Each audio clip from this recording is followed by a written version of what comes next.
This is how fast things are changing. This is the information age. If you're operating by old ideas, you're obsolete. You begin the game by, identifying your dream. I think that's really where it all starts. In today's economy and where we are today, it's not just a dream, it's more of a necessity. You've got to identify how you're going to survive more than how you're going to just, get something out there that you want.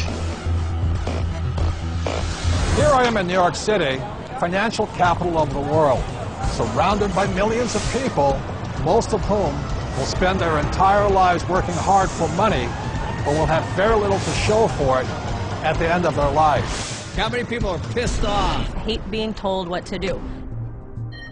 You have to fail fast. No one can steal my dream. You can count on the government destroying the dollar. All currencies have eventually gone to zero. You cannot save your way to retirement. If it's too complex for us, what do we have to do with our money? We have to give it to them. It was pure hopelessness. It was just 100% survival. Somebody's buying it. The public isn't buying it yet, but somebody is. How bad do you want it? That's the question. It's time to acquire. An unfair advantage. What is an unfair advantage? What you're about to learn may just change your life.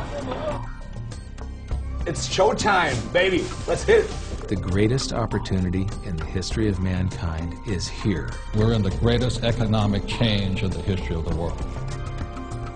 This is going to be the biggest wealth transfer in my lifetime.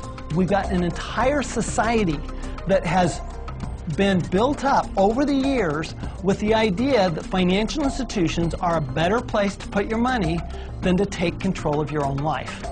If you have a solid financial education, taxes, debt, inflation, and retirement can make you richer, not poorer.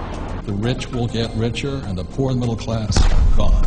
I was around my brother who was a part of a gang, who ran a gang, and that's a lot like running a business. Most people run from problems, and the truth is that's where the opportunities are. This really is a perfect financial storm. So I am optimistic about the future. It's going to crash. The next big economic boom will not be from the internet or China or India, but will be from empowering women. A big part of success is failing so many times that you learn and learn and learn your lessons. Robert says all the time that if you're not being successful, it's because you're not making enough mistakes. People think that cash is like a safe place to be, a place to park your purchasing power. And I think cash is the worst investment that you can have. And if you follow an economist, you're in trouble. Okay, you want to have barely enough income to survive, if you're lucky.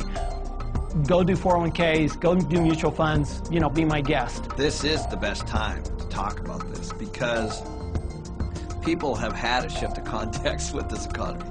To change your financial life often involves changing your mindset. It really is where it starts, is the attitude, it's the mindset, it's the decision that you're going to, take responsibility for your own financial life. Knowledge is money. Show business. When you think about show business, you always think about the show, right? Cameras and movie stars and makeup and glamour. But you never think about the business side of it because we don't have financial education.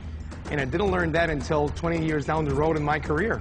And now, I'm not only an expert in the show part of it, but I'm becoming an expert on the business side of it. Business is about production. We can produce our way out of any problem. I was probably age 8 when I started thinking about millions. The very, very first step is you've got to select your dream, because taking control of your financial life starts with a dream. There's got to be a bigger purpose than just making money. If you don't have something that is bigger than you, a dream, a huge dream, you're going to quit. Your friends and who you hang out with, whether you're a child or whether you're an adult, will dictate your destiny and your future. And so you have to be picky and choose your surroundings very carefully. It's creativity. It's brainstorming. It's being around like-minded people. People have so many emotions attached to money. And it might be because of how their parents thought about money, or an experience they had around money that, they think it's evil, or they think rich people are bad people, and all of this stuff. But if you just break it down, money is just a tool to be used in this world. Everybody today uses money, like it or not. The absolutely fastest way to put money in your pocket is to reduce your taxes. Gold and silver have been the safe haven asset for every second of the last 5,000 years. My real estate that we own, through depreciation, wipes out most of our taxable income. It just makes so much sense to me, and it's so much easier. I went to war to fight for capitalism. I fought for the freedom for a person like me who had nothing, to work hard, to use my brains, and to build a better life for myself and many other people. The problem isn't capitalism. The problem is laziness. People who expect something for nothing. The problem is greed.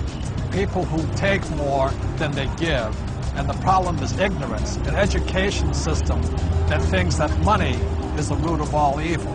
It's ignorance, it's financial ignorance that has caused so much of this problem, not capitalism. It's not just a dream, it's more of a necessity. You've got to identify how you're going to survive.